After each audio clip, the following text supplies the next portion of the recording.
క్రీస్తునందు ప్రియమైన దేవుని వర్లారా, మరి ప్రతి ఆదివారం మనం మాట్లాడే సరికొత్త అంశాలలో మరి ఈ ఆదివారం బైబిల్లో రాయబడిన ఒక చక్కటి ప్రత్యేకమైన అంశాన్ని గూర్చి మీ అందరితో కలిసి పరిశీలించాలని ఆశపడుతున్నాను. అది మీరు చూస్తున్నది నీ పాపమే నీ పాలిట శాపమా అని.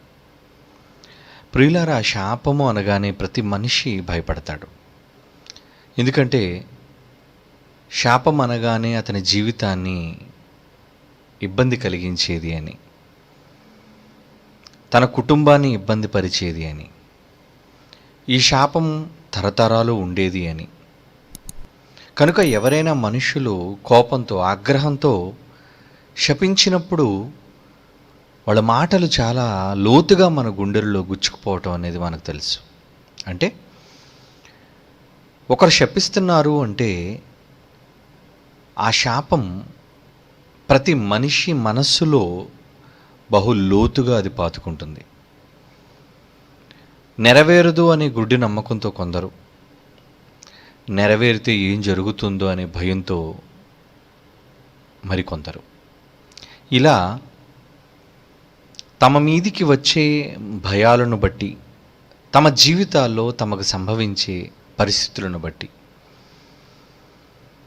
ఏ కీడు దేవుని వల్ల కలిగింది, ఏ కీడు అపవాది వల్ల సంభవించింది, ఏది మనల్ని పరీక్షించటం కోసం, ఏది మనల్ని శిక్షించటం కోసం అన్నది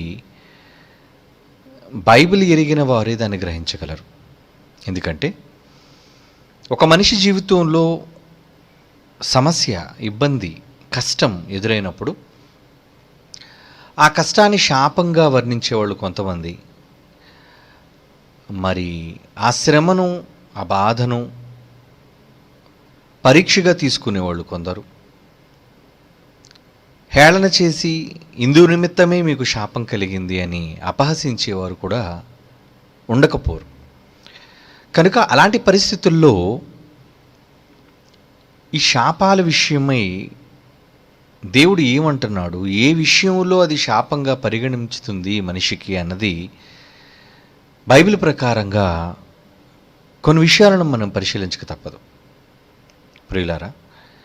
ఎందుకంటే ఆశీర్వాదం ఎంత మనిషికి ఆనందాన్ని కలిగిస్తుందో, శాపం మనిషికి అంత దుఃఖాన్ని కలుగజేస్తుంది. ఈ సహజంగానే ప్రతి మనిషి జీవితంలోనూ సంభవించేవి. ఆశీర్వాదం కావచ్చు, శాపం కావచ్చు. ఆశీర్వాదం దేవుని నుంచి వచ్చేది అని మనకు తెలుసు. అది పొందడం కోసం మనుషులు ఎంతగానో తాపన పడుతుంటారు, ఆశపడుతుంటారు. మరి ఒకవేళ అది శాపమే అయితే దాని నుంచి తప్పించుకునేది ఎలా? అది మన మీదకి రాకుండా మనం జాగ్రత్త పడేది ఎలా? ఇది బైబిల్ ద్వారా మనం గ్రహించగలగాలి, తెలుసుకోవాలి. దేనిని శాపంగా మనం పరిగణించాలి, ఏ విషయంలో అది శాపంగా మనకు పరిగణిస్తుంది అనే వాటి విషయమై బైబిల్ నుంచి మరి సందర్భంలో కొంత పరిశోధన చేయాలని భావిస్తున్నాను. బైబిల్ నుంచి ఒక మాట చూద్దాం. ద్వితీయోపదేశకాండం 11వ అధ్యాయం 26వ వచనాన్ని చదువుకుందాం. ద్వితీయోపదేశకాండం 11వ అధ్యాయం 26వ వచనం చూడండి ప్రియులారా.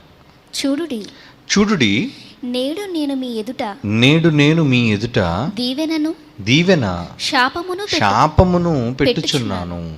అంటే ఆయన చేతిలో రెండు ఉన్నాయి. ఈ రెండు మీ ఎదుట నేను పెడుతున్నాను. ఏం కోరుకుంటారు? ఏం కావాలి మీకు? మీరు దీవెనను కోరుకుంటారా?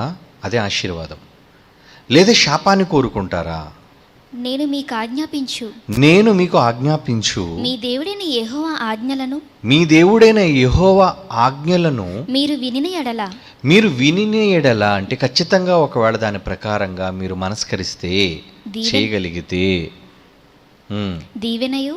దీవెన మీరు మీ దేవుడైన యెహోవా ఆజ్ఞలను వినక, ఒకవేళ ఆయన మాటలు మీరు వినక, నేడు నేను మీకు ఆజ్ఞాపించుచున్న మార్గమును విడిచి నేను చెప్పిన మార్గాన్ని ఒకవేళ మీరు విడిచిపెడితే, మీరు ఎరుగని ఇతర దేవతలను అనుసరించిన ఎడల, మీరు ఎరుగని వాటిని, నాకు ఇష్టము లేని పనులను, నాకు హేయమైన పనులను ఒకవేళ మీరు చేస్తే శాపమును మీకు కలుగును. శాపమును మీకు కలుగును. అంటే దీవెనకు కారణభూతుడైన దేవుడే, ఆశీర్వచనానికి కారణభూతుడైన దేవుడే శాపానికి కూడా కారణభూతుడు. శాపం కూడా దేవుని దగ్గర నుంచే వస్తుందర్రా. నిన్ను దీవించేవారే నిన్ను శపిస్తారు కూడా. అయితే దీవెన కావాలా, శాపము కావాలా? దేనిని మనిషి కోరుకుంటున్నాడు? రెండు ఒక వ్యక్తి దగ్గర నుంచే సంక్రమిస్తున్నప్పుడు ఒకని ద్వారానే ఆశీర్వాదము, ఒకని ద్వారానే శాపము. ఈ రెండు సంభవిస్తున్నప్పుడు దేవుని దగ్గర నుంచి మనిషి దేనిని కాంక్షిస్తాడు? అడిగితే సహజంగా ఆశీర్వాదాన్ననే అంటాడు. కానీ అది నువ్వు అడిగినంత మాత్రాన వచ్చేది కాదు. తండ్రి నన్ను దీవించు అని, తండ్రి నన్ను ఆశీర్వదించు అని అడిగినంత మాత్రాన ఆశీర్వాదాలు దేవుని దగ్గర నుంచి మనకు సంక్రమించవు. అలాగే శాపాలు కూడా. ఆశీర్వాదాలు రావాలన్నా, శాపాలు రావాలన్నా అది మీరు చేసే క్రియల మీద ఆధారపడి ఉంటుంది అనే మాటను బైబిల్ చెప్తుంది. మీకు దేవుని దగ్గర నుంచి ఆశీర్వాదం కావాలా? అయితే మీరు దేవుడు చెప్పిన మాటల ప్రకారంగా మీరు చెయ్యాలి. చదవండి ఒకసారి ఆ మాట, 26, 27 రెండు మాటలు చదవండి. ద్వితీయోపదేశకాండం 11వ అధ్యాయం కదా మనం చదువుకుంటున్నాం. చూడుడి, నేడు నేను మీ ఎదుట దీవెనను శాపమును పెట్టుచున్నాను. రెండు మీ ఎదుట నేను పెడుతున్నాను, ఎందుకంటే రెండు నా చేతిలో ఉన్నవి, నేనే మీకు ఇవ్వాల్సిన వాడిని. నేను మీకు ఆజ్ఞాపించు మీ దేవుడైన యెహోవా ఆజ్ఞలను, నేను మీకు ఆజ్ఞాపించు మీ దేవుడైన యెహోవా మాటలను మీరు వినిన ఎడల, మీరు ఒకవేళ వింటే, దీవెనయు అంటే వింటే వచ్చేది ఏంటి? వింటే దేవుని మాట ప్రకారంగా ఒకవేళ మీరు బ్రతికితే మీరు ఆశీర్వాదాలకు పాత్రలైపోతారు. అంటే దీవెన మీకు వస్తుంది అని బైబిల్ చెబుతుంది. తర్వాత రెండోది, మీరు మీ దేవుడైన యెహోవా ఆజ్ఞలను వినక, మీరు మీ దేవుడైన యెహోవా మాటలు ఒకవేళ వినకుండా, నేడు నేను మీకు ఆజ్ఞాపించు నేను మార్గమును, చెప్పిన మార్గంలో మీరు నడవకుండా నాకు వ్యతిరేకంగా ఒకవేళ మీరు బ్రతికితే శాపమును మీకు కలుగును. శాపము మీకు కలుగును. చూసారా, శాపము కలుగుతుందా? ఎందుకు కలుగుతుంది? కారణం చెప్పాడు చూడండి. మీకు శాపం రావాలన్నా, ఆశీర్వాదం కలగాలన్నా దేవుని మాట మీరు వినటం వినకపోవడం బట్టే ఉంటుంది సుమా. అవునా? అవునర్రా. కేవలం క్రైస్తవులు ఈరోజు ఆశీర్వాదాలు పొందటం కోసం దేవుని దగ్గర ప్రార్థించమని అడుగుతుంటారు. దేవుడు మమ్మల్ని దీవించాలి, దేవుడు మాకు దీవెనలు ఇచ్చేటట్టుగా మీరు ప్రార్థన చేయండి. జాగ్రత్తగా వినండి. ఎవరో ప్రార్థించటం వలన మీకు దీవెనలు సంక్రమించు. మీరు దీవించబడాలి అంటే ప్రధాన కారణం మీ క్రియలు, మీ పనులే మీకు దీవెనగా మారుతాయి. మీ పాపాలే మీకు శాపాలుగా పరిగణిస్తాయి, సంక్రమిస్తాయి. చూసారా? అంటే మీ పనులు బట్టే ఏది దేవుని దగ్గర నుంచి మీరు పొందాలనుకుంటున్నారో మీ పనులు నిర్ణయిస్తాయి. దేవుని దగ్గర నుంచి మీకు శాపం రావాలా, లేదా దేవుని దగ్గర నుంచి మీకు దీవెన రావాలా? ద్వితీయోపదేశకాండంలోనే మరొక మాట చదువుతాం. 28వ అధ్యాయంలో 15వ వచనాన్ని చూడండి ప్రియులారా. ద్వితీయోపదేశకాండం 28వ అధ్యాయం 15వ వచనం. నేడు నేను నీకు ఆజ్ఞాపించు ఆయన సమస్తమైన ఆజ్ఞలను, కట్టడలను నీవు అనుసరించి నడుచుకొనవలెనని నీ దేవుడని యెహోవా సెలవిచ్చిన మాట వినని ఎడల ఈ శాపములన్నీ నీకు సంభవించును అంటున్నాడు. చూడండి, అంటే శాపాలకు కారణం మనుషులు కాదండి. మీరు అనుకుంటున్నారు మనిషి శాపం పెడితే మనిషి వలన శాపం వస్తుందని. నో. శాపం, ఒక మనిషి నోటి వెంబడి వచ్చిన శాపం నెరవేరాలి అన్నా ఆ శాపం దేవుని దగ్గర నుంచి వచ్చేదై ఉండాలి. ఏమండి, ఊరికనే శాపనార్థాలు పెట్టేవాళ్ళు ఉంటారండి. కిట్టక దానికి కారణం లేని శాపాలు అంటారు, దాన్ని కడుపు మంటతో ఇచ్చే శాపాలు అంటారు. వాటికి మీరెందుకు భయపడతారు? కొన్ని సందర్భాల్లో పెద్ద వయస్కులు కావచ్చు, లేదంటే చిన్న వయస్కులు కావచ్చు, లేదంటే డబ్బున్న వాళ్ళు కావచ్చు,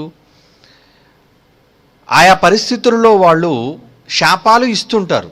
అంటే వాళ్ళకి నచ్చనిది చేసినప్పుడో, వాళ్ళకి ఇష్టం లేనిది మీరు జరిగించినప్పుడో, లేదా వాళ్ళకి మీకు మధ్య వైరం ఏర్పడినప్పుడో, ఇలా పలు రకాల కారణాల చేత వాళ్ళు మీకు శాపాలను ఇస్తుంటారు. అయితే అన్ని శాపాలు ఎందుకు నెరవేరుతాయి? బైబిల్ చెప్పింది దానికి ఏమని?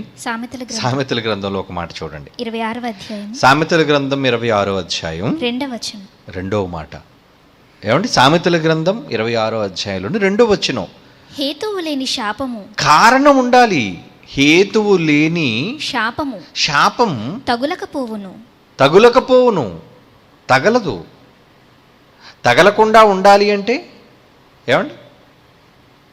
శాపాలు నీ మీదికి రాకుండా ఉండాలి అంటే వారు నిష్కారణంగా నిన్ను శపిస్తుంటారు. ఏమండి? ఇప్పుడు యేసుప్రభువుని నిష్కారణంగా శపించారండి, స్టెఫెనును నిష్కారణంగా నిందించారండి. కొంతమందికి అసూయ చేత కారణం లేక నిన్ను శపిస్తుంటారు, నిందిస్తుంటారు. వారి నిందలకి, వారి శాపాలకి మీరేం భయపడవలసిన పని లేదు. ఎందుకంటే అవి నిష్ప్రయోజనమైనవి, హేతువు లేనివి. అంటే హేతువు లేని శాపం అంటున్నాడంటే హేతు ఉంటే తగులుతుందనే కదా. అంటే హేతువును బట్టి ఒకవేళ మీకు శాపం అనేది సంక్రమిస్తే ఆ శాపానికి మీరు గురవుతారు. అలా మిమ్మల్ని గురి చేసేది ఎవరో కాదండి, మనిషి నోటి నుండి వచ్చే మాట కాదది. మీ మాటను నెరవేర్పు దేవుడు చెయ్యాలి. మనిషి యొక్క నోటి నుంచి వచ్చే మాట నెరవేరాలి అంటే అది దేవుని చేతిలో ఉంది. ఎందుకంటే దీవెన, శాపం రెండు ఆయన దగ్గర ఉన్నాయి. ఆయన అనుకుంటే మీకు దీవెనలైనా సంక్రమిస్తాయి, ఆయన అనుకుంటే మీకు శాపాలైనా వర్తిస్తాయి. అంటే మీకు కీడు సంభవించాలి అనుకోండి, దేవుని యొక్క అనుమతి కావాలి. మనుషుల మధ్య జరిగే ప్రతి క్రియ కోసం ఆదేశం దేవుని దగ్గర నుంచి రావాలి. సుమా, ఏమనుకుంటున్నారు? దేవుడంటే ప్రతి దానికి ఆది సంభూతుడు, ప్రతి దానికి ఆధారభూతుడు, ప్రతిదానికి పైనున్నవాడు. ఏమండి? అన్నిటికీ మూలం దేవుడు. కనుక దేవుని నుంచి మనకేమైనా సంక్రమించాలి అంటే ఆశీర్వాదాలు మాత్రమే సంక్రమించాలి, మంచి మాత్రమే సంక్రమించాలి అని కోరుకునే మానవాళి దేవుని దగ్గర నుంచి శాపాలు కూడా మీకు సంక్రమిస్తాయి. ఆ శాపాలు సంక్రమించడానికి కారణం నీ పాపమే. పాపం అంటే ఏం పాపం? మరలా పాపం అనగానే ఏదో అనుకుంటున్నారు. ఏది పాపం? నీవు నోటితో అబద్ధం ఆడడం, ఏమండి, ఇవన్నీ పాపాల కిందే వస్తాయి. కానీ దేవుడు దేనిని పాపంగా పరిగణించి దేని విషయంలో ఆయన నిన్ను నిందిస్తాడు, దేని విషయంలో ఆయన నిన్ను శాపానికి గురి చేస్తాడు అనే మాట బైబిల్ స్పష్టంగా చెప్తుందండి. ఇప్పుడు మీరు చదివిన మాట మరలా చదవండి. ద్వితీయోపదేశకాండం 28:15 అండి. నేడు నేను నీకు ఆజ్ఞాపించు ఆయన సమస్తమైన ఆజ్ఞలు, కట్టడలను, దేవుడు నియమించిన కట్టడలు నువ్వు అనుసరించి నడుచుకోవాలి. అంటే దేవుడు చెప్పిన మాటను తూచా తప్పకుండా చేయటం, దాని ప్రకారంగా నువ్వు ఉండటం, అలా నడుచుకోవటం. నీ దేవుడైన యెహోవా సెలవిచ్చిన మాట వినని ఎడల, నువ్వు వినకపోతే ఈ శాపములన్నీ నీకు సంభవించును అంటున్నాడు. చూడండి, అంటే శాపాలు సంక్రమించడానికి ప్రధాన కారణం దేవుని మాట వినటం, వినకపోవటమా? చూసారా? అంటే మొత్తం టోటల్గా మూలం అంతా కూడా ఆయన మాట దగ్గరే ఉందండి. అవునంటారా కాదంటారా? అవును. మీ కుటుంబానికి శాపం వచ్చిందా? మీ కుటుంబానికి శాపం తగిలిందా? తగులుతుంది. ఎప్పుడో తెలుసా? నీకు కానీ నీ కుటుంబీకులకు కానీ శాపం తగులుతుంది. ఆ శాపం ఎప్పుడు తగులుతుందో తెలుసా? నీ దేవుడైన యెహోవా మాట నువ్వు వినకపోతే. మరల చూడండి, ఆయన సెలవిచ్చిన మాట వినని ఎడల ఈ శాపములన్నీ నీకు సంభవించును. అంటే దేవుని మాట వినకపోవడమే శాపానికి కారణమా? అవునండి. దేవుని మాట వినకపోవటమే నీ మీదకి శాపాలు కొని తెచ్చుకుంటున్నావు నువ్వు. మాట వినకపోతే ఆ మాట వినకపోవటమే అంత పెద్ద నేరమా? అవును. మీరు చాలా సింపుల్గా తీసుకుంటున్నారేమో దేవుని మాటను, దేవుడు ఆదేశించిన మాటను మీరు చాలా సులువుగా తీసుకుంటున్నారేమో. కానీ ఆ మాట మిమ్మల్ని శాపానికి గురి చేస్తుంది. జాగ్రత్త. ఆయన మాట వినకపోవడం ఏదోగా అనుకుంటున్నావేమో నువ్వు.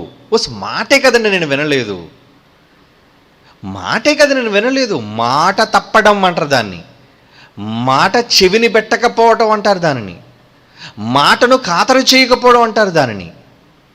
ఏమండి, ఎవరైనా మాట వినకపోతే అది పెద్ద నేరమా? ఏమండి, ఆయన చెప్పాడండి నేను వినలేదండి.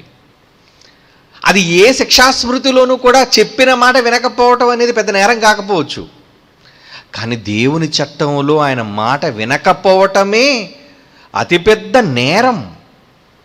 1 యోహాను పత్రిక 3:4 చూడండి. 1 యోహాను పత్రిక 3వ అధ్యాయం 4వ వచనం. 1 యోహాను పత్రిక 3వ అధ్యాయం 4వ వచనం. పాపము చేయు ప్రతి వాడు ఆజ్ఞను అతిక్రమించును. పాపం చేసేవాడు ఎవడు? పాపం చేసేవాడు అనుకుంటున్నావు నువ్వు? లోకంలో నీకు తెలిసినవన్నీ నేరాలు ఘోరాలు చేసినవాడు, పాపాలు చేస్తున్న వాళ్ళని నువ్వు అనుకుంటున్నావేమో, కానీ దేవుని దృష్టిలో నేరస్తుడు ఎవరో నీకు తెలుసా? దేవుని విషయంలో శాపగ్రస్తుడు ఎవరో నీకు తెలుసా? చెబుతున్నాడు చూడండి.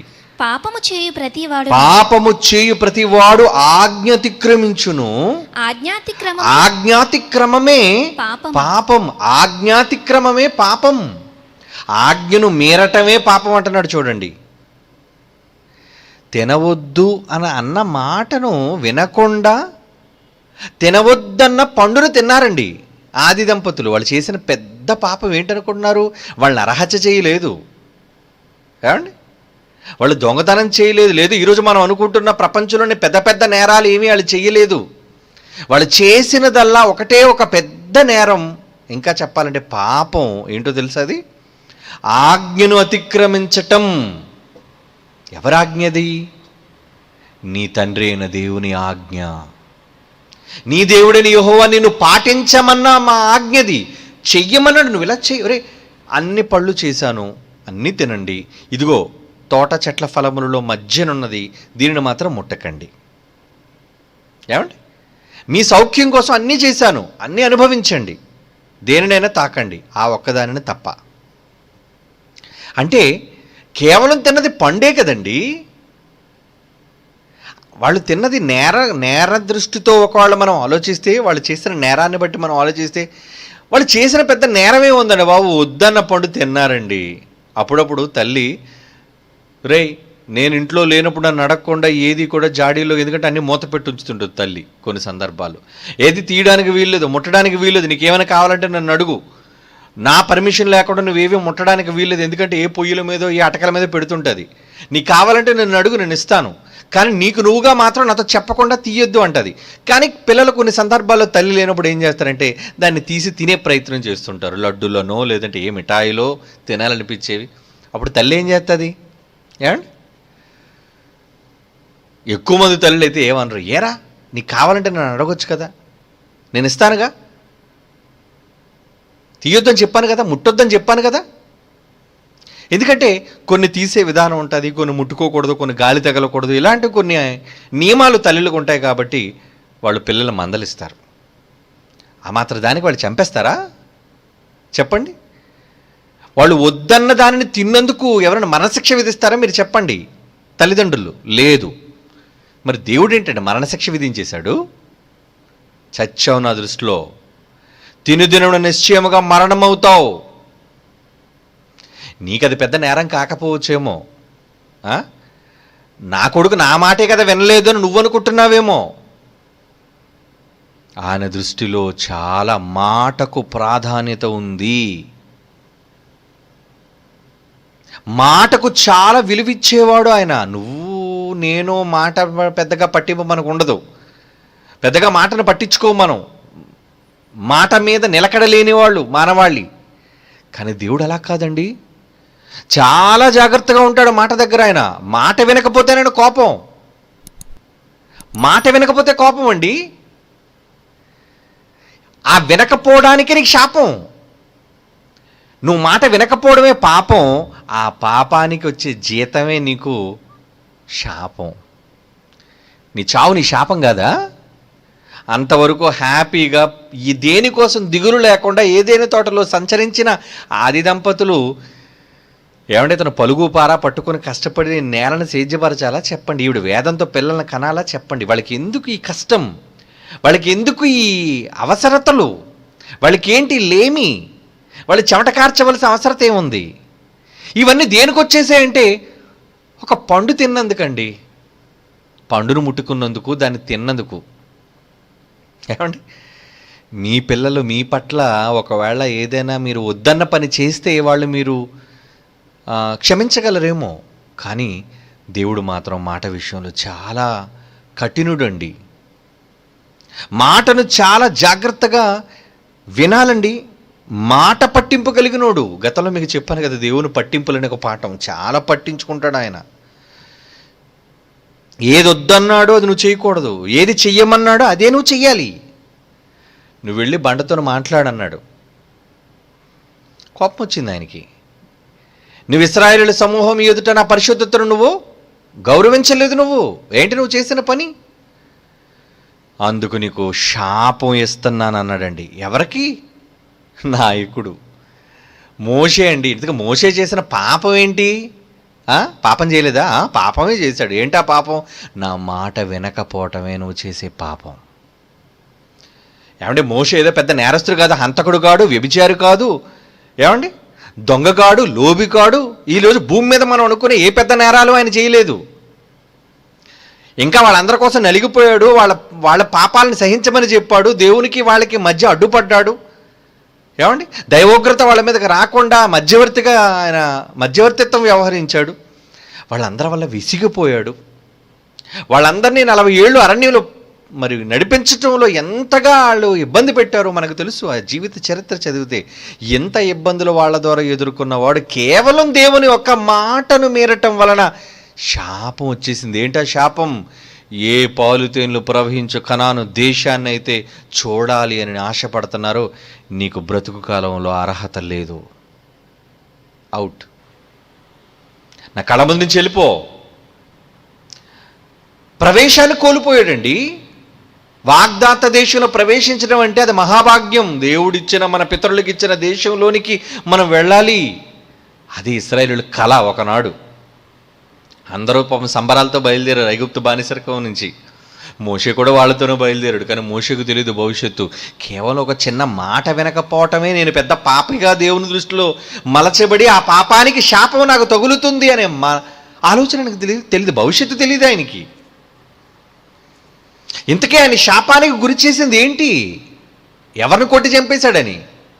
ఏమండి ఆ రోజు ఐగుప్తుడిని కొట్టి చంపేశాడండి. ఆయన దృష్టిలో అది పెద్ద నేరం కాదు. సర్లేరా ఐగుప్తుడిగా చంపావు, అది పెద్ద నేరం కాదులే నా దృష్టిలో. మరి ఒక మనిషిని చంపినప్పుడు నేరంగా పరిగణించలేని నీవు కేవలం మాట వినకపోవటమే పెద్ద నేరం. అవునురా, ఒక మనిషిని చంపడం కంటే నా మాట వినకపోవటమే నా దృష్టిలో పెద్ద నేరం. కనుకనే నీకు శాపం.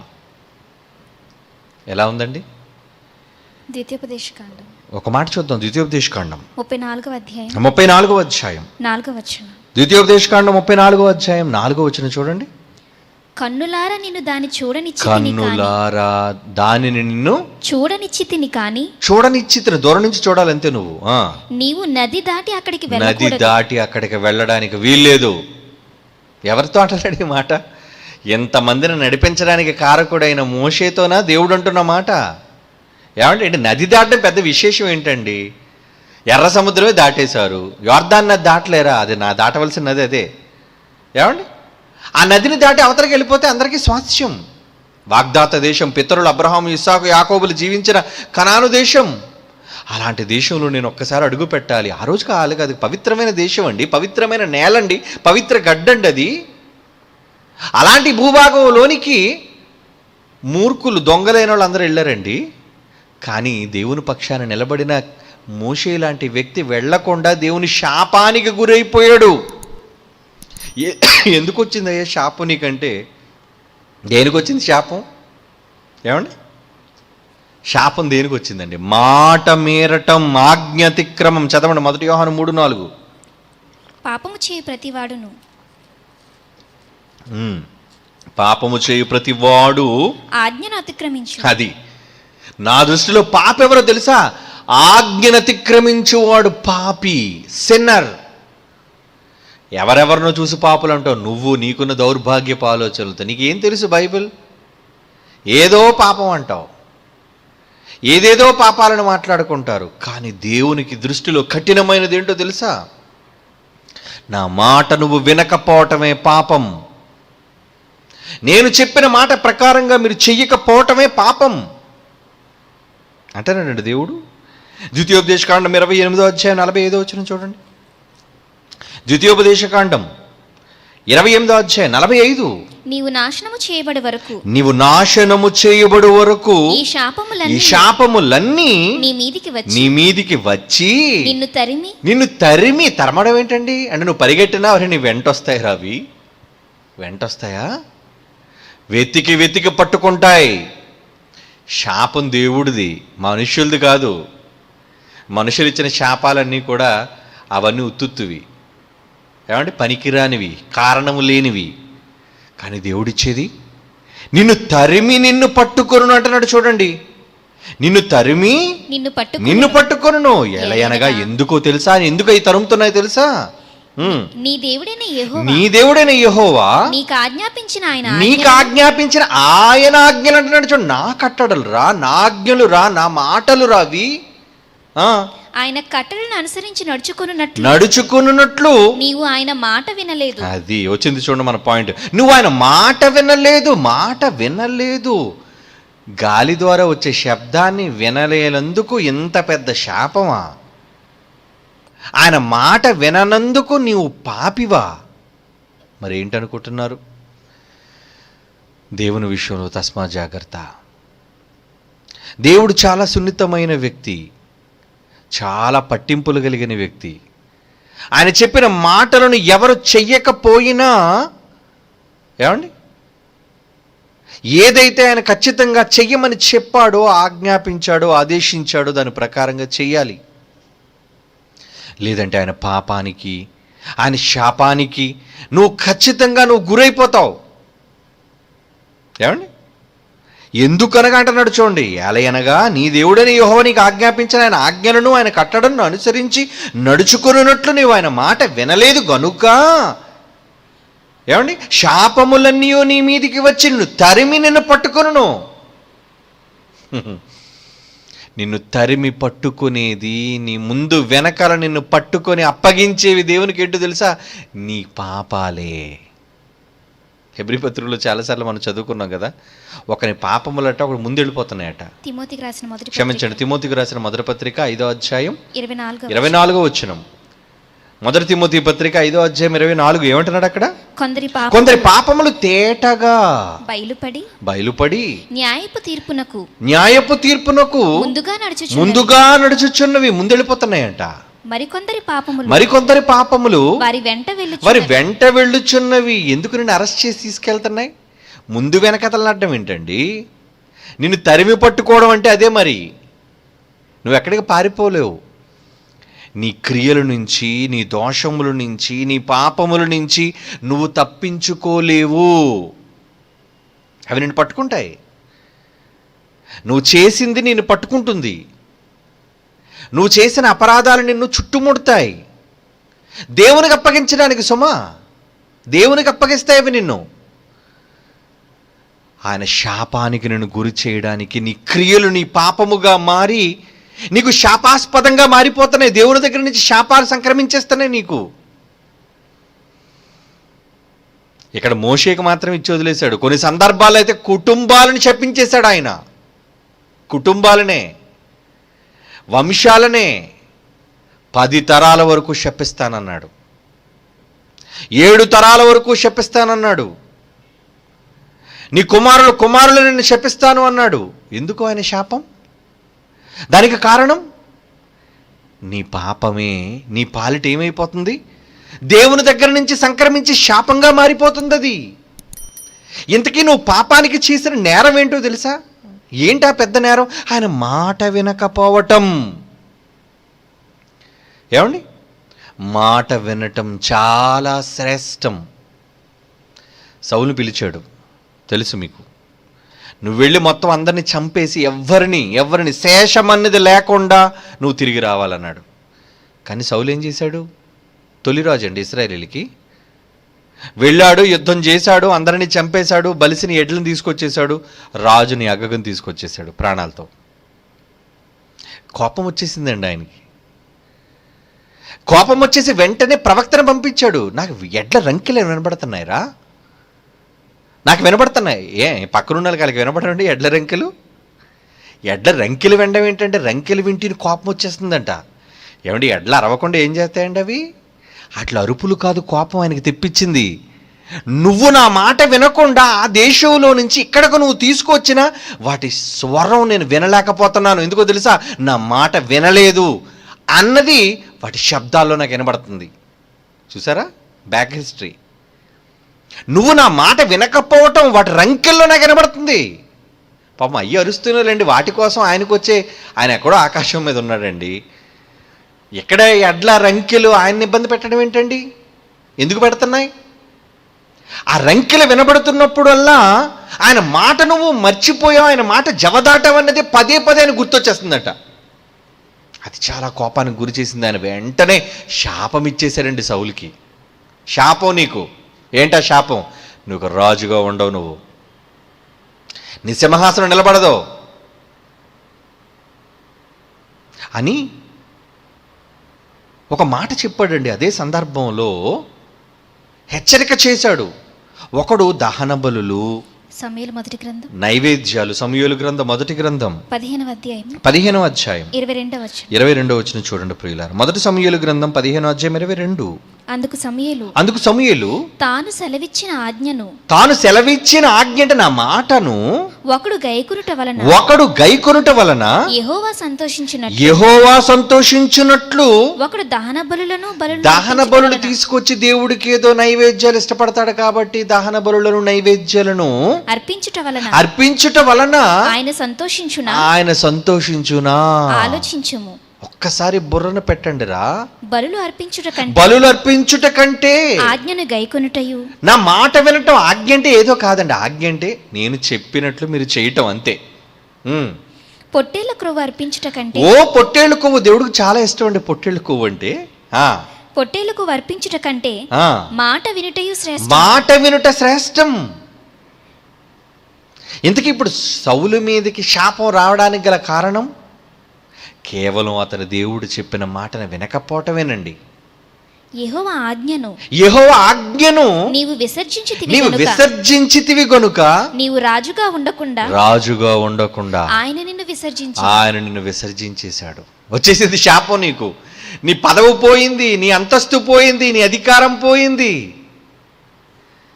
ఓ మనిషి, దేవునికి నువ్వు దూరం అవడానికి ప్రధాన కారణం ఆయన చెప్పిన మాట వినకపోవటమే.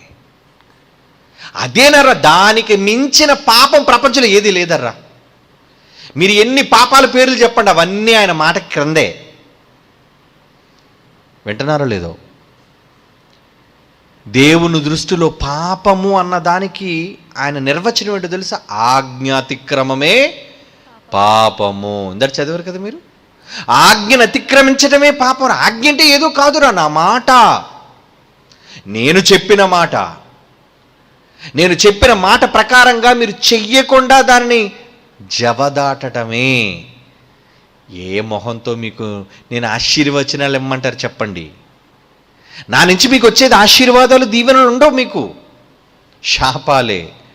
నేను శాపం ఇచ్చానా, అది నిన్ను తరిమి పట్టుకుంటుంది.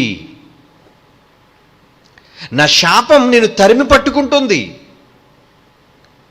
అంటే ఈ మాటలన్నిటిలో మనకు అర్థమవుతుంది ఏంటండి? ఏమండి? అంటే దేవుని మాటను చాలా జాగ్రత్తగా చదివి, చాలా జాగ్రత్తగా పాటించాలి. అశ్రద్ధగా ఉండకూడదు. దేవుని మాట అనేసరికి అలర్ట్. ఎక్కడో నువ్వు నిర్లక్ష్యంగా ఉండటం వలన ప్రమాదాలు సంభవిస్తాయి. అది నీ వరకు, లేదంటే నువ్వు చేస్తున్న పని వరకు సంబంధించిన అనర్థం, నిర్లక్ష్యత. ఏమంటే బీరుట్లో పేలిపోయింది. అమోనియం ఎంత పెద్ద ధాటి అది మీకు తెలుసు. చుట్టుపక్కల ధ్వంసం అయిపోయండి బిల్డింగ్స్ అన్నీ కూడా. అంటే నిర్లక్ష్యం. 6 సంవత్సరాలుగా అక్కడ మందుగుండు సామాను దాచిపెట్టారు, పేలుడు పదార్థం. ఎక్స్పోర్ట్ చేసుకున్నారు, లేదంటే ఇంపోర్ట్ చేసుకున్నారు, మొత్తానికి ఏదో ఒకటి జనావాసాల దగ్గర, ప్రజలున్న దగ్గర అలాంటి దానిని ఉంచడం వల్ల అది కొంతవరకు తీవ్రత, దాని పరిధి ఎంతవరకు ఉందో అంతవరకు నష్టాన్ని కలిగించింది అది. అదే దేవుని మాట దగ్గర ఒకవేళ నిర్లక్ష్యత ఉంటే, దేవుని మాట దగ్గర అశ్రద్ధ ఒకవేళ ఉంటే, చాలా అలర్ట్గా ఉండాలండి దేవుని మాట దగ్గర. అది తెలుసుకోండి, మనం నేర్చుకోవాల్సింది అదే. చాలామంది దేవుని మాటలు చాలా నిర్లక్ష్యంగా వింటారండి. వస్తారా, వాక్యం వింటారా, కూర్చుంటారా గుడిలోని, ఎవరి కాన్సన్ట్రేషన్ దేవుని మాట మీద ఉండదండి. ఏదో ఆలోచిస్తున్నాడు అంతే, పరధ్యానం. ఏం చెప్పబడుతుంది, ఏం వింటున్నాను, విన్న దాని ప్రకారంగా నేనేం చెయ్యాలి. మాట చాలా భద్రం. మీరు శాపాలు కొని తెచ్చుకోవడానికి మాటే కారణం. నువ్వు ఎందులోనో పాపం చేయకూడదు, నువ్వు ముక్కు మూసుకొని ఉన్నాను నువ్వు అనుకుంటున్నావు. తండ్రి ఇప్పటివరకు నేను అబద్ధం ఆడలేదు, తండ్రి ఇప్పటివరకు నేను దొంగతనం చేయలేదు, తండ్రి ఇప్పటివరకు నేను వ్యభిచారం చేయలేదు, నరహత్య చేయలేదు, ఈ మాటలన్నీ చెప్పుకుంటున్నావు నువ్వేదో ఉత్తమముగా. కానీ ఆయన మాట నువ్వు వినలేదురా. వీటన్నిటికంటే పెద్ద నేరం, ఘోరం అదేరా. ఇర్మియా గ్రంథం ఇర్మియా గ్రంథం చూడండి, 11వ 11వ అధ్యాయం ఇర్మియా గ్రంథం 3వ వచనం. 3వ వచనం. ఇర్మియా గ్రంథం 11వ అధ్యాయం 3వ వచనం. ఇశ్రాయేలు దేవుడైన యెహోవా సెలవిచ్చినదేమనగా సెలవిస్తున్నాడు. ఏమని? ఈ నిబంధన వాక్యములను, ఈ నిబంధన మాటలు వాక్యములను విననొల్లని వాడు శాపగ్రస్తుడగును. ఈ నిబంధన మాటలను విననొల్లని వాడు, మాటలను విననొల్లని వాడు శాపమా? మాటలు వినకపోతే శాపగ్రస్తుడువా? నీ మీద, నీ కుటుంబం మీద శాపం రాకుండా ఉండాలి అంటే మాటల విషయంలో, వాక్యం విషయంలో నువ్వు, నీ కుటుంబం అందరూ అలర్ట్, భద్రం. దేవుడా మాకు ఆశీర్వాదాలు ఇచ్చే, దీవెనలు ఇచ్చే అని అడగటం కాదు. అవి నువ్వు అడగకుండానే వస్తాయి. ఎలా? నువ్వు ఆయన మాట చెయ్యి. ఆయన మాటను, ఆజ్ఞను అతిక్రమించకుండా నువ్వు గైకుంటే ఆశీర్వాదాలే ఆశీర్వాదాలు, దీవెనలే దీవెనలు నీకు. ఏమండి? నువ్వు అడగవలసిన పనిలే. దేవుడా నన్ను దీవించు, దేవుడా నాకు ఇవ్వు, దేవుడా నాకు అనుగ్రహించు. ఆయన పని చేసుకుంటూ వెళ్ళు, ఆయన పనిలో ఉండు, ఆయన మాట విను. ఆయన మాట వింటే నీకు ఆశీర్వాదాలే. ఎవరు రికమెండ్ చేయవలసిన పని లేదు. నేను ఎవరో నీ కోసం రికమెండేషన్ దేవుడికి అవసరం లేదు. నీ క్రియలే రికమెండేషన్ దేవుడికి. నువ్వు ఆయన మాటను గైకోవటమే ఆశీర్వాదాలకు మూలం. నీ ఇంటికి నిజంగా నీ కుటుంబానికి ఆశీర్వాదాలు కావాలా? అయితే ఆయన మాటలు వెతికి వెతికి వెతికి మాట ప్రకారంగా చెయ్యి. ఏంటి ఆయన మాటలు చెప్పాడు, ఏంటి ఆయన ఆదేశాలు చెప్పాడు అని ఆయన ఆదేశాల ప్రకారంగా నువ్వు, నీ కుటుంబం, నీ పిల్లలు వాళ్ళందరూ కూడా ఆ మాటలు ఆదేశానుసారంగా ఉంటే నీ కుటుంబం మీదకి పట్టజాలడని ఆశీర్వాదాలు వస్తాయర్రా. నువ్వు కానీ నీ కుటుంబం కానీ దేవుని మాట ప్రకారంగా వినకుండా ఆయనకు నచ్చని దానిలో ఒకవేళ మీరు ఉంటే మీకు శాపాలే శాపాలర్రా. ఎందుకు? ఆజ్ఞ అతిక్రమించి పాపం చేస్తున్నావు నువ్వు. నీ పాపమే నీ పాలిట శాపం అయిపోతుంది. ఎవడో ఏదో పాపం చేసినందుకు కుక్కజావు చచ్చాడని అంటారా? అవన్నీ కాదండి, అది లోకం అనుకునే లోక మర్యాద. ఏమండి? లోక మర్యాద కాదు ఇది, దేవుని మర్యాద అంటారు దీన్ని. దేవుని మర్యాద ఏం చెప్తుందో తెలుసా? నా మాటల ప్రకారంగా నువ్వు గైకో, నా మాటల దగ్గర నువ్వు చాలా బహుభద్రం. ఏమండి? చాలామంది యెహోవా పనుల దగ్గర ఎలా ఉంటుందో తెలుసా అండి? అశ్రద్ధ అంటాడు. అందుకే ఇర్మియా గ్రంథంలో ఒక మాట చదువుదాం. ఇర్మియా గ్రంథం 48వ అధ్యాయం 10వ వచనం చూడండి. ఇర్మియా గ్రంథం 48వ అధ్యాయం 10వ వచనం. యెహోవా కార్యమును అశ్రద్ధగా చేయువాడు శాపగ్రస్తుడగును గాక. మళ్ళీ ఇతనొక దీవెనిస్తున్నాడు. మళ్ళీ ఏంటది? గాక అంటే ఏంటి? మీకు సిద్ధించును గాక, మీకు నెరవేరును గాక, మీకు సంభవించును గాక. గాక అంటే అర్థం అదే, అవునా? నెరవేరును గాక. ఏమి నెరవేరాలి మీకు? ఏమండి? శాపగ్రస్తుడగునుగాక, ఒరే దేవుడి శాపాలు నీకు వచ్చుగాక. ఎప్పుడు వస్తాయట? యెహోవా కార్యమును అశ్రద్ధగా చేయువాడు. దేవుని పనులు ఏవైనా బహుశ్రద్ధ వహించాలి. దేవుని పనులు ఏవైనా సరే చాలా నువ్వు నిబద్ధత పాటించాలి. లేదా శాపాలు, దారుణమైన శాపాలు, శాపం వెంబడి శాపం, శాపం వెంబడి శాపం. ఎందుకంటే నీ క్రియలే నువ్వు చేసిన పాపం. ఆయన ఆజ్ఞను అతిక్రమించడమే నీ పాలిట పాపంగా మారిపోయింది. అదే నువ్వు చేసుకుంటున్న పెద్ద పాపం. కొంతమంది అనుకుంటుంటారు, ఏమండి ఇప్పటివరకు నేను చాలా మంచిగా బ్రతికాను కదండి, ఎందుకు నాకు ఈ ఇబ్బంది అంతా? ముక్కు మూసుకొని చాలా ఉన్నతంగా బతికాను, ఏ పాపం చేయలేదు అనుకుంటారు. కానీ దేవుని మాట ప్రతిసారి వాళ్ళు ఉల్లంఘిస్తున్నారు సంగతి వాళ్ళకి తెలియటం లేదు. నీ కుటుంబంలో విపత్తులు వచ్చి పడడానికి, నీ మీద ఉపద్రవాలు వచ్చి పడడానికి, నువ్వు నాశనం కావడానికి కారణం ఏంటో తెలుసా? నువ్వు దేవుని మాట వినకపోవటమే. దేవుని పనులు వచ్చేసరికి నువ్వు అశ్రద్ధగా ఉండటమే. ఏమిటి, బస్సు నడిపే డ్రైవర్ రోడ్డు మీద ఎంత అలర్ట్గా ఉండాలి మీరు చెప్పండి, స్టీరింగ్ పట్టుకున్నాడు, అవునా కదా? ఎంతోమంది 4 రోడ్లు కూడమొస్తుంటుంది, జనాలు అటు ఇటు రోడ్డు దాడుతుంటారు, చిన్న బళ్ళు పెద్ద బళ్ళు పక్క నుంచి ఓవర్టేక్ చేసుకుంటూ వెళ్ళిపోతుంటారు. మరి ఇవన్నీ చూడొద్దా? అలర్ట్గా ఉండాలి డ్రైవర్. ఏమాత్రం చిన్న తప్పిదం ప్రాణాలు బలుకో ఉంటాయి. నువ్వు బస్సులో ఉన్నోళ్ళు ప్రాణాలతో పాటైనా హరించుకుపోతాయి, లేదా బస్సు కింద పడైనా చాలామంది ప్రాణాలు హరించుకుపోతాయి. అంటే అశ్రద్ధ ఉండకూడదు అక్కడ. చిన్ని తప్పు, ఒక చిన్ని మిస్టేక్ అనేది నీకు బహు ప్రమాదాన్ని కొని తెచ్చి పెడతాది.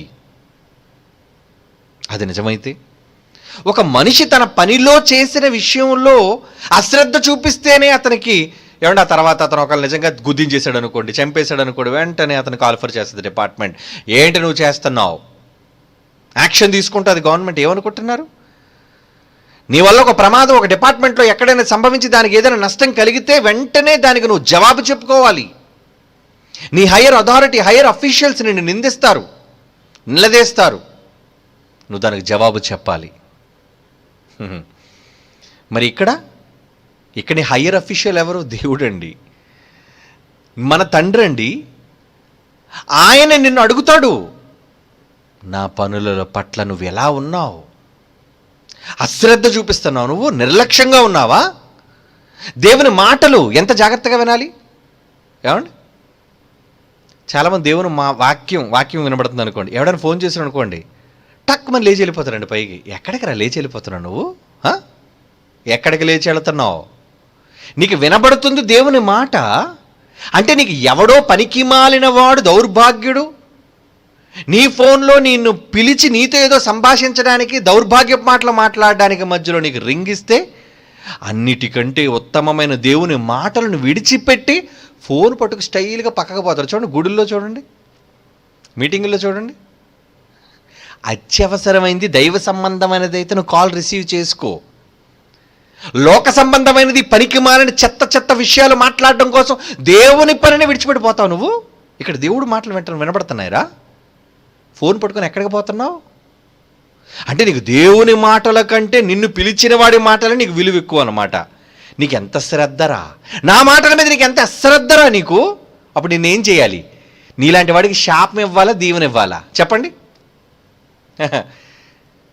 ఫోన్ పట్టుకొని దేవుని వాక్యం పక్కకు పోయేవాడు పెద్ద పాపండి, నరహంతకుడు కన్నా, వ్యభిచారి కన్నా, దొంగ కన్నా, లోవి కన్నా.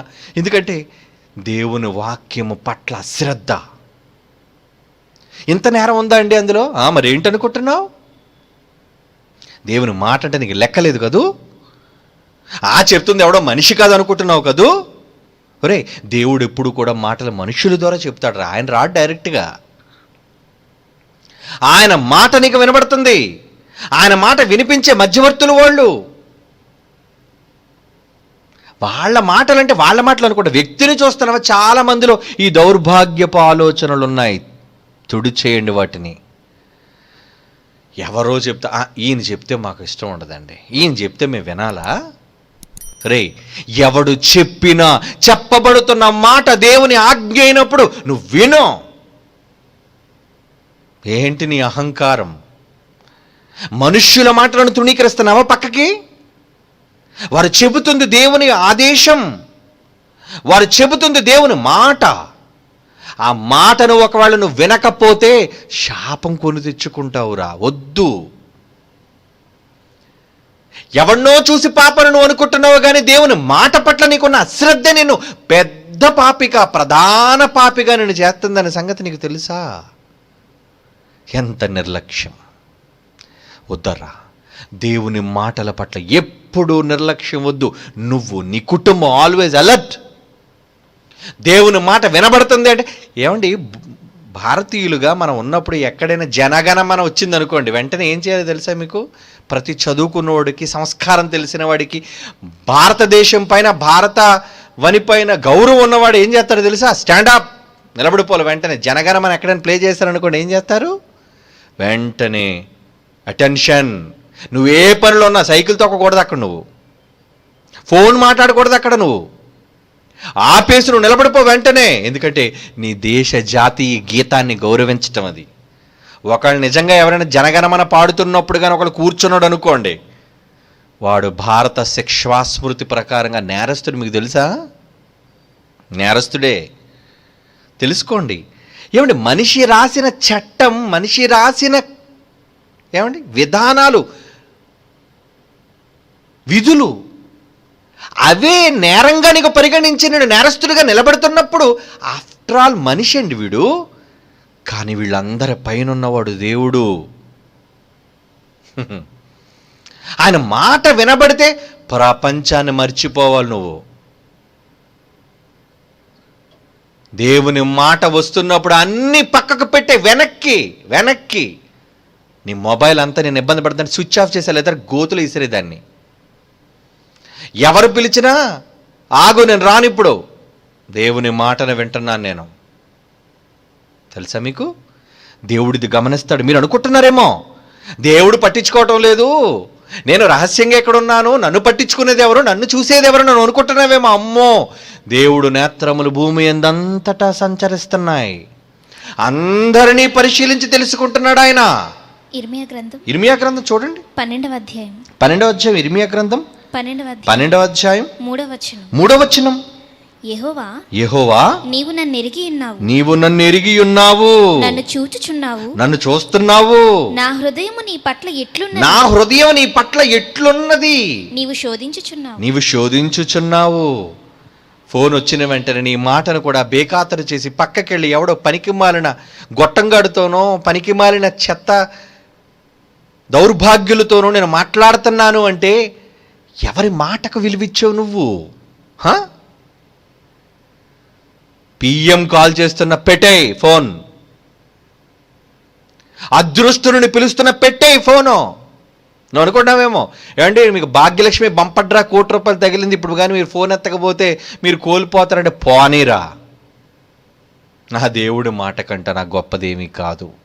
అది చూస్తాడు దేవుడు నీలో, అది ఇష్టపడతాడు కూడా దేవుడు మీలో. ఈ మధ్యన ఆరాధన జరగటం లేదు కానీ గుడులకి వెళ్ళి చూడండి, ఆడి ప్రసంగం చేస్తుంటే ఏం మాట్లాడుతుంటాడో తెలీదు. ఈ చుట్టూ ఉన్న గొర్రెల మందంతా వీళ్ళే పిల్లలతో ఆడుతుంటుంది ఒకరితి. ఏమండి, ఏదో రాసుకుంటుంటాడు ఒకడు. అందులో ఈ మధ్యన మొబైల్స్ వచ్చాయి కదండి, అబ్బా బైబిల్ చూస్తాడు అన్నట్టుగా బిల్డప్ మరలా. ఎందుకంటే బైబిల్ రెఫరెన్స్లు మళ్ళీ, ఎందుకంటే మొబైల్ బైబిల్ కదండి. చాలామంది చూస్తాం బైబిల్ రెఫరెన్స్ చూస్తున్నాడండి. ఉత్తుదే.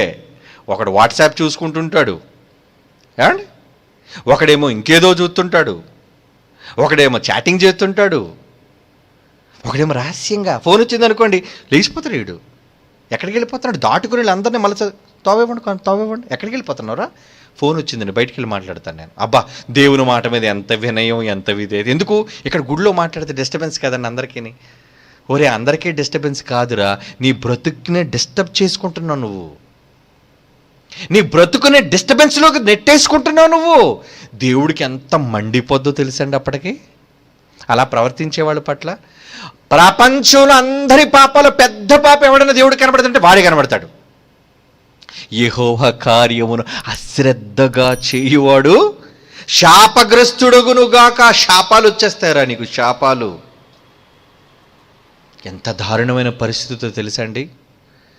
దేవుని మాట, దేవుణ్ణి గౌరవించడం అంటే ఏదో అనుకుంటున్నారేమో మీరు. ఏంటి దేవుణ్ణి గౌరవించడం, ముసుగేసుకోవడం దేవుడు గౌరవించడం అనుకుంటారా? ఏదో అక్కడికి వచ్చేసరికి తెల్ల బట్టలు వేసుకొని ఏదో తలదించుకొని ఏం తెలియని అమాయకుల నటించడం, వేషధారణతో ఉండడం దేవుణ్ణి గౌరవించడం అనుకున్నారా? కాదర్రా, మీ పనులు చెబుతున్నాయి మీ గౌరవం ఏంటో. ఏమంటే ఇంట్లో తండ్రి వచ్చేసరికి పిల్లలు ఏం చేస్తారు? వెంటనే లేచిపోవాలి. అది తండ్రి వచ్చేసరికి గౌరవం. నన్ను కన్నాడు. తండ్రి వచ్చినా సరే పిల్లలు ఎవరి పనులు చేసుకున్నారు అనుకోండి, అంటే ఏంటన్నమాట? తండ్రికి ఇంట్లో గౌరవం లేదన్నమాట. గమనిస్తాడు తండ్రి. తన పిల్లలు తన పట్ల గౌరవాన్ని చూపించేటప్పుడు వెంటనే తన మనసు బయటికి చెప్పడు. నా కొడుకు ఎంత ప్రేమ నేనంటే, నా కుమార్తెకి ఎంత ప్రేమ నేనంటే, వీళ్ళకి ఏదో నేను చేయాలి. బయటికి చెప్పడు, కానీ తన మనస్సులో అనుకుంటాడు. దేవుడు ఒక మనిషి తన కుటుంబం పట్ల ఇలా వ్యవహరిస్తే పరలోకపు తండ్రి ఎలా అనుకుంటాడు మీరు చెప్పండి? మరలా అందరికీ దీవెనలు వచ్చేయాలి, అందరికీ ఆశీర్వాదాలు కావాలి. గుడికి వచ్చిన ఏ ఒక్కడిని అడగండి, మైక్ పట్టుకొని ఇంటర్వ్యూ చేయండి, మీకు ఆశీర్వాదాలు కావాలి. అమ్మో, ఆశీర్వాదాల కోసమే వస్తున్నామండి మేము గుడికి. గుడిలో నువ్వు చేస్తున్న తంతు ఏంటి? నువ్వు చేస్తున్న విధానం ఏంటి? నువ్వు ఎలర్ట్గా వింటున్నావా? అసలు దేవుని మాటలు వింటున్నావా? ఏమండి, ఇప్పుడు నా మాటలు విన్నారు మీలో ఎంతమంది పుస్తకం పట్టుకొని రాసుకున్నారు చెప్పండి? మాకు అంత మెమరీ, ఎందుకంటే మాది మెగాహెర్ట్జ్ చిప్స్ మావి. నిజంగా రాసుకుంటున్నారా? ఇంట్రెస్ట్ ఉన్న వాళ్ళు రాసుకుంటారండి. ఏంటి నా మాట ఇంట్రెస్ట్ అని కాదు అక్కడ, ప్రసన్నబాబు కాదు అక్కడ మాట్లాడుతుంది, జైశాలి పీడి సుందరరావు కాదు అక్కడ మాట్లాడుతుంది, జాన్సన్ విక్టర్ కాదు అక్కడ. వారు చెప్పే మాటల పట్ల నీ అలర్ట్ ఎలాగుంది, నీ ఆసక్తి ఎలా ఉంది, శ్రద్ధ. ఏమండి, పాఠాలు ఎవడికి ఎక్కుతాయండి? కిటికీలోంచి బయటికి చూస్తున్నాడు అనుకోండి, మాస్టర్ పాఠం చెప్తున్నాడు, వీడికి ఏమెక్కుతుంది? బుర్రకి పోకిలుడు అయిపోతాడు బయటికి పోయి. పరీక్షలు అన్నీ గుండ్రాళ్ళు వస్తాయి వీడికి, సున్నాలు. కానీ ఎవరు తెలుసా తెలివైనలు అవుతారు? మాస్టర్ గారు చెప్పే ప్రతి మాటను జాగ్రత్తగా విని దాన్ని వెంటనే పుస్తకం మీద ఎక్కించుకొని మరలా ఇంటికి వెళ్ళి దాన్ని చదువుతారే, వాళ్ళండి ఉత్తీర్ణులు అవుతారు, వాళ్ళు గొప్పవాళ్ళు అవుతారండి, వాళ్ళు సాధిస్తారండి దేన్నైనా. మరి నువ్వు దేవుని దగ్గర నుంచి ఏమి సాధిస్తావు? మంచి మాటలు చెప్పగలుగుతున్నావా? నీ మాటల చేత అనేక మందిని ఆకర్షించగలుగుతున్నావా? ఏముంది నీ దగ్గర? వింటావు, అది ఎవరో పోరు పడలేకబ్బా ఇప్పుడు వినకపోతే ఈయన ఊరుకోడరా నాయన. కొంతమంది తల్లిదండ్రుల ప్రోద్బలం మీద వింటారండి, కొంతమంది భర్తల ప్రోద్బలం మీదో, భర్తలు భార్యల ప్రోద్బలం మీదో. అలా కాదు, స్వయంగా నీకు దేవుని పట్ల ఆసక్తి, దేవుడు పని జరుగుతున్నప్పుడు ఇంకా ఏమి మాట వినబడుతున్నప్పుడు ఇంకేది పెట్టుకోదు, స్టాప్ ఎవ్రీథింగ్, అంతా ఆపేయి. ఇది దేవుడు చూస్తాడండి. మీరేమనుకుంటున్నారో? ఒరే నా మాటలు అనేసరికి ఏమిటి, సినిమా స్టార్ట్ అయ్యేసరికి ఎలా ఉంటుంది, అన్నీ మర్చిపోయి టక్కని పరిగెత్తుకొని వచ్చి తెర ముందు కూర్చోరు. కదిలే బొమ్మ మీద ఎంత ఆసక్తి నీకు. మరి వినబడుతున్న దేవుని మాట మీద నీకున్న ఆసక్తి ఏది? నీకు ఏం చేయాలి దేవుడు? మరలా కన్నీళ్లు ప్రార్థన చేస్తావు దేవుడికి. ఏమని? నీ కష్టాలన్నీ చెప్తావు, నీ సినిమా కష్టాలన్నీ. దేవుడు వింటాడు అనుకుంటున్నావా? అందుకే నీలాంటి వాళ్ళు ప్రార్థన విండు ఆయన. నీలాంటి భక్తిహీనుల కోసం ఆయన అన్నాడు, రే వీడు ప్రార్థన దగ్గర రాకూడదు, నేను చెవులు మూసేసుకుంటాను రా బాబో, వీడు ప్రార్థన నేను వినలేకపోతున్నాను. మేఘాలు ఉన్నాయి, ఆ మేఘాలు పిలుస్తాడు, వెళ్ళారంటే అడ్డుగా రండి, ఇదిగో ఆడి ప్రార్థన వచ్చేస్తాను, నన్ను పొడిచేస్తాను. ఎందుకంటే ఈ అడ్డరంకెలే క్లియర్గా వినబడుతున్నాయి ఆయనకి. ఒక ఆవు శబ్దమే, కిందన ఎద్దు శబ్దమే పైన ఆయనకి వినబడుతుందంటే ఆయన దేన్ని వినడని అనుకోకండి సుమా. ఏది వినాలో అది చాలా జాగ్రత్తగా వింటాడు. చెవు నెక్కబొడుచు మరి వింటాడు ఆయన. ఆయన కోసమా ప్రతిదీ వింటాడు. నువ్వు పనికిరాని విషయాలలో నువ్వు అశ్రద్ధ చూపించి శాపాలు కొని తెచ్చుకొని నువ్వు అవసరానికి మోకాళ్ళేసి ఓ కన్నీటి ప్రార్థన, తిండి మాని డొక్క మార్చుకొని ఉపవాస ప్రార్థన చేసినా నీ ప్రార్థనకు ఫలితం ఉండదు. ఎందుకు తెలుసా? మేఘాలు అడ్డు పెట్టించుకున్నాడట. విలాపవాక్యాలు చూడండి, ఏడుపుతో ప్రార్థన చేస్తే చెప్తున్నాడు ఆయన. విలాపవాక్యములు 3వ అధ్యాయం 44వ వచనం. విలాపవాక్యములు 3వ అధ్యాయం 44 ఏమంటున్నాడు అక్కడ? మా ప్రార్థన నీ యొద్ద చేరకుండా, మా ప్రార్థన నీ యొద్దకు చేరకుండా నీవు మేఘముల చేత నిన్ను కప్పుకొని ఉన్నావు. 8వ వచనం. 8వ వచనం. నేను బ్రతిమాలి మొరలిడినను నా ప్రార్థన వినబడకుండా తన చెవి మూసుకున్నాడు. ఆయన ఎందుకు మూసేసుకున్నాడు? ఎందుకు మూసుకోవాలి? ఏమంటే నీ బిడ్డ నీకు ఆపదలో వచ్చి కేకేస్తే నువ్వు వినకున్నట్టుగా ఉంటావా? నువ్వు చెప్పు. సడన్గా ఏదో శబ్దం వినపడింది నీ కూతురుతో నీ కొడుకుతో, డాడీ అని. వెంటనే ఏం చేస్తావు? పరిగెత్తుకుని వెళ్తావే. నీ వాళ్ళ పిలుపు వినగానే వెంటనే ఎంత స్పందిస్తావు నువ్వు. మరి దేవుడేటి నీ శబ్దం వింటే, నీ స్వరం వింటే చెవులు మూసుకున్నాడేటి ఇలాగా? ఏమండి ఆ సీన్ మీకు ఎలా ఉంది ఏంటో మరి ఊహించుకోండి ఒకసారి. నువ్వు ప్రార్థన చేస్తున్నప్పుడు, నువ్వు మొరలెడుతున్నప్పుడు నీ విజ్ఞాపన, నీ ప్రార్థన వినకుండా ఆయన చెవులు మూసుకుంటున్నాడంటే నువ్వు ఎంత దేవుడికి ఉత్తమమైన కుమారుడువో కుమార్తెవో మరి. అవునా? నువ్వు అరుస్తున్నా వినిపించుకోవట్లేదంటే నువ్వు ఎంత చెయ్యకపోతే ఆయన చేతులు అడ్డు పెట్టుకుంటాడు తన చెవులకి. నువ్వు అంటావు దేవుడికి ప్రార్థన చేస్తే ఆయన ఎందుకు వినండి అంటావు నువ్వు. ఏమండి అడిగితే ఇస్తాడు కదండి, ఖచ్చితంగా అడుగుతానండి అంటావు నువ్వు. మరొకడు అంటాడు గోజాడి ప్రార్థన చేయాలంటాడు, కన్నీటి ప్రార్థన చేయాలని అంటాడు, ఉపవాస ప్రార్థన చేయాలని. ఒరే ఉపవాస ప్రార్థనలు ఇవన్నీ చేసే ముందు ఆయన మాట వినరా? మాట వినడం శ్రేష్టం. మొదట అదే కదా చదువుకున్నాం మనం. నువ్వు మాట వినడం శ్రేష్టం. నువ్వు దేనికోసం అడగవలసిన పని లేదు. నువ్వు ఆయన మాట ప్రకారంగా నువ్వు ఉంటే, ఆయన వాక్యాలను నువ్వు గౌరవిస్తే ఖచ్చితంగా నువ్వేం చేస్తావు తెలుసా? ఆయన మాటను నువ్వు మదిలో మనస్కరిస్తావు. అప్పుడు ఆయన నువ్వు అడగక మునిపే నీ మనస్సు గ్రహించిన గొప్ప తండ్రి ఆయన. నువ్వు అడగకుండానే సహాయం పంపుతాడు. నువ్వు అడగకుండానే నీకు సహాయం వస్తుంది. నువ్వు అడగకుండానే నువ్వు సేద తీరుతావు. నువ్వు అడగకుండానే నీకు సంతోషం, నీకు ఆనందం ఎందుకు కలుగుతాయి తెలుసా? నీ పరలోకపు తండ్రి మాట ప్రకారంగా మీరు చేస్తున్నారు గనుక. ఆయన మాట వినడం శ్రేష్టం, ఆయన మాట పెడచెవిని పెట్టడం శాపం. బైబిల్లో చూద్దాం ఒక మాట. ఇర్మియా గ్రంథం 17వ అధ్యాయం 5వ వచనం. ఇర్మియా గ్రంథం 17వ అధ్యాయం 5వ వచనం అండి.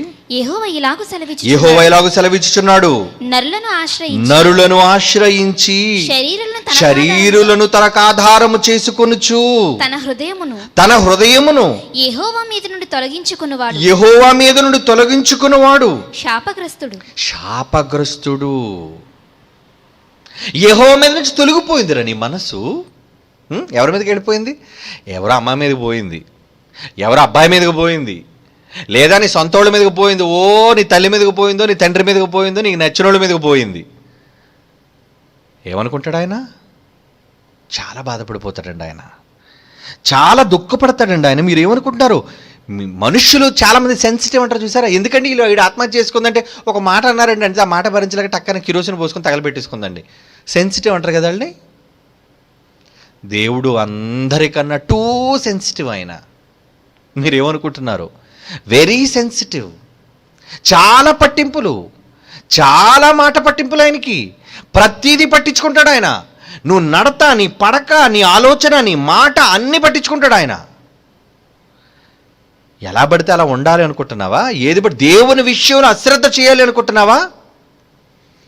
అందులో ఆయన ప్రేమించడం విషయంలో ఏమాత్రం చిన్న అంశులో తేడా వచ్చినా సరే ఆయన ఒప్పుకోడు. మిల్లీగ్రాములో తేడా వచ్చినా ఒప్పుకోడు ఆయన. మొదటి కొరింథీ పత్రిక చూడండి, ఒక మంచి మాట అంటాడు. కొరింథీయులకు రాసిన మొదటి పత్రిక 16వ అధ్యాయం 22వ వచనం. కొరింథీయులకు రాసిన మొదటి పత్రిక 16వ అధ్యాయం 22. ఎవడైనా ప్రభువును ప్రేమింపకపోతే వాడు శపించబడునుగాక. ఇదేంటండి? ఆయన్ని ప్రేమించకపోతే వీడికి శాపం ఏంటండి? ప్రేమించకపోవటమే పెద్ద పాపం. ప్రేమ అంటే మరలేంటి? ఐ లవ్ యూ నోటితో చెప్పడం కాదు, మాటలతో ఉచ్చరించడం కాదు ప్రేమను. నీ ప్రేమ నీ క్రియలలో. యేసుప్రభుడు గారు పేతురుని, పేతురు డూ యూ లవ్ మీ? నన్ను ప్రేమిస్తున్నావా? ప్రేమిస్తున్నాను ప్రభువా. వెరీ గుడ్ అనలేదు. ఏమన్నాడు? నా గొర్రెలు మేపు, నా పనిలో ఉండు అని. నా గొర్రెలు మేపు అంటే వాళ్ళకి గొర్రెలకు మంచి అన్నం పెట్టు అని. గొర్రెలు మేపడం అంటే ఏంటి? ఏమంటే గొర్రెలు మేపడం అంటే ఏంటి? వాటికి కావలసిన పచ్చగడ్డి, వాటికి కావలసిన మంచి ఆహార పదార్థాలు శుభ్రం చేసి వాటికి పెట్టడం, ఆరోగ్యంగా ఉండటం కోసం. మరి ఇప్పుడు గొర్రెలు మేపడం అంటే ఇప్పుడు నేను చేస్తున్న పని అదే. టీవీ ముందు కూర్చున్న గొర్రెలుగా మీ అందరినీ కూడా ఇగో ఆత్మీయ ఆహారంతో మేపుతున్నాను మిమ్మల్ని. మరలా తర్వాత ఇంకొక ఆయన వస్తాడు మేపడానికి, ఆ తర్వాత ఇంకొక పెద్ద ఆయన వస్తాడు మిమ్మల్ని మేపడానికి. ఇలా మిమ్మల్ని మేపుతూ ఉండాలా ఎప్పుడు? మరి మేపుతున్నప్పుడు మీరేమైనా మేస్తున్నారా, ఓస్తున్నారా? మీరేమైనా పెడుతుంది మేస్తున్నారా? ప్రేమ అంటే ఏంటి? మేపు. మరలా అడుగుతున్నాడు పేతురు, నన్ను ప్రేమిస్తున్నావా? ప్రేమిస్తున్నాను ప్రభా. అయితే నా గొర్రెలు మేపు నువ్వు అర్జెంటుగా వెళ్ళి. పేతురు, నన్ను ప్రేమిస్తున్నావా? అబ్బా ప్రేమిస్తున్నాను ప్రభా, నీకు తెలియదేంటి? నా గొర్రెలు మేపయ్యా, నా పిల్లలకి అన్నం పెట్టయ్యా, నా పిల్లలకు వాక్యం చెప్పయ్యా. మాకేం అవసరం అండి మీకు వాక్యం చెప్పడానికి? లాక్డౌన్లో కూడా, ఇబ్బందులు కూడా, కష్టాల్లో కూడా వెంటనే మీ వాక్యం అనేసరికి మేమంతా సిద్ధపడిపోయి ఎందుకు వచ్చేస్తాం తెర ముందుకు? మాకేం అవసరం?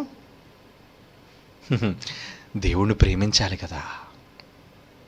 ఎవడైనా నువ్వు దేవుని ప్రేమించకపోతే వాడు శపించబడునుగాక. వద్దు బాబోయ్, వద్దు. ఆయన శాపాలు మాకొద్దు, దేవుని శాపాలు మాకొద్దు. మరి ఆయన శాపం నీకు రాకుండా ఉండాలి అంటే ప్రేమించాలి. ప్రేమించడం అంటే ఐ లవ్ యూ అని ప్రార్థన చేయటం కాదు. పనిలో పని అనేసరికి చాలామంది కబురు పెట్టేసరికి ఎన్ని కారణాలు చెప్పారండి.